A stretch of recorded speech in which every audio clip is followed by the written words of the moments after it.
ভাই আপনাদের দাবি কি? তাই আমাদের দাবি হচ্ছে এরা কি হত্যাকারীকে আমাদের দেশের সম্মানকে ফিরে যাতে আসে, সেই জন্য আমরা এখানে মানে কেন ওনাকে ফেরত আনা দরকার? ভাই ওনার নামে ফ্যাসিস্ট আমলে অনেক মিথ্যা মামলা হয়েছে এবং আইনি জটিলতার কারণে তিনি এখনও স্বাধীন বাংলাদেশে আসতে পারতেছে না।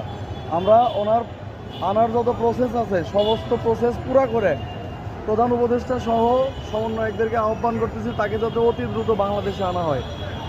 উনি ইন্ডিয়া হটাও আন্দোলনের জনক এবং উনি বাংলাদেশের এই দ্বিতীয় তৃতীয় স্বাধীনতাতে অনেক অবদান রাখছে।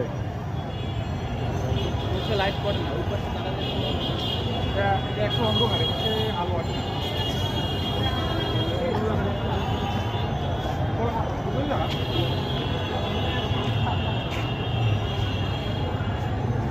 মানে ভাই আমি আপনাকে